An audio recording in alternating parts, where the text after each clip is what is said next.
LP UP GT PGT চাৰিটা পদৰ কাৰণে নিযুক্তি প্ৰক্ৰিয়া চলিছে মূলত পৰিৱেশটোৰ কাৰণে সময়টো সলনি হৈ আছে কিন্তু বেছি দেৰিও নহয় আমি মাননীয় মুখ্যমন্ত্ৰীৰ পৰা এটা তাৰিখ বিচাৰিছো সেই তাৰিখত খুব সোনকালে আমি এপইন্টমেন্ট বিলাক দিম আৰু এপইন্টমেন্ট বিলাক দিয়াৰ পাছত আমাৰ আৰু এটা অনুশীলন বাকি থাকিব সেইটো হল পোষ্টিং আমি ভ্যাকেন্সি চাই আৰু ইতিমধ্যে ট্ৰান্সফাৰ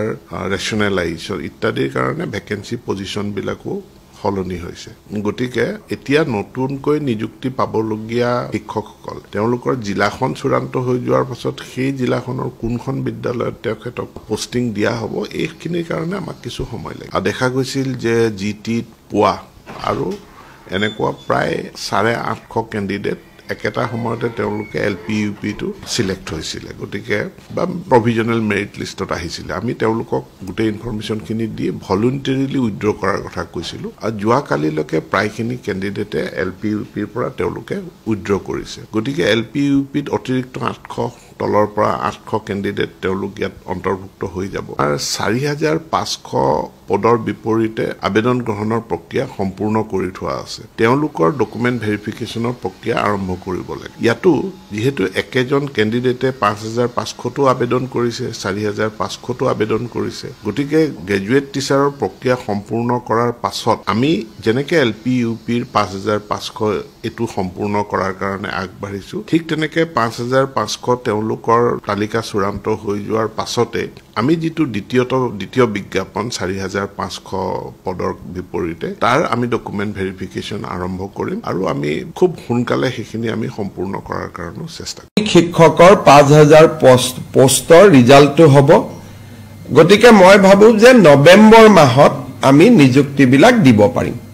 গতিকে ইয়াত নিযুক্তিৰ 2-3টা প্ৰক্ৰিয়া আছে প্ৰথম এডিআৰই ৰিজাল্টটোক আমি ডিপাৰ্টমেন্টক দিব লাগিব ডিপাৰ্টমেন্টে আকৌ পোষ্ট চাই পোষ্টিং অৰ্ডাৰ বনাব লাগিব গতিকে প্ৰায় 15 দিন আমাক সময় লাগে এইকেইটা দিন অসমৰ পৰিৱেশৰ কাৰণে কোনেও অফিচত কাম কৰিব পৰা নাছিল সবৰে এটাই টপিক চলি আছিল হেতু কাৰণে আজি কালিৰ পৰা আমি কামত হাত দিম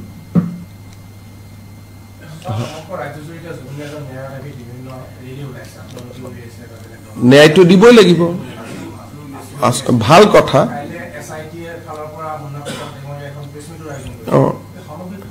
পৰিৱেশটো একো নাই যে আমি ইয়া ব্লেম গেম কৰি কি লাভ হ'ব চাৰ্জশিট আমি দিমেই ন্যায়ালয়ে ন্যায় দিব গতিকে ইয়াত যিসকলে আন্দোলন কৰে বা ন্যায়ালয়ক আমি বিশ্বাস নকৰো তেওঁলোকৰ কাৰণে এটো সমস্যা বিজেপি ওলাই আছে ন্যায়ালয়ৰ ওপৰত আমাৰ বিশ্বাস আছে গতিকে যিসকলে ন্যায়ালয়ক বিশ্বাস নকৰে তেওঁলোকে এই ধৰণৰ ব্যৱহাৰ কৰি থাকিব কিন্তু অসম চৰকাৰ বা মোৰ বিশ্বাস আছে যে এসআইটিয়ে ভাল কাম কৰিব আৰু ৰাইজে যি বিচাৰে এসআইটিয়ে সব কৰিছে সিঙ্গাপুৰ যাব লাগে ঘটনাস্থলীত যাব লাগে দ্বিতীয়বাৰ পোষ্টমৰ্টেম কৰিব লাগে যিমান পৰামৰ্শ দিছিল আমিতো সব কৰিছো এটা পৰামৰ্শ দিয়া মানুহবিলাকে আকৌ আন্দোলন কৰিব খোজে কিন্তু তেওঁলোকৰ যদি কিবা কথা আছে জাস্টিস সৌমিত্ৰ শইকীয়া আয়োগকহে জনাব লাগে আমাৰ প্ৰসেছন কি বিজেপিৰ প্ৰসেছন সিম্পল ন্যায়ৰ ওপৰত আমাৰ বিশ্বাস আছে এসআইটিয়ে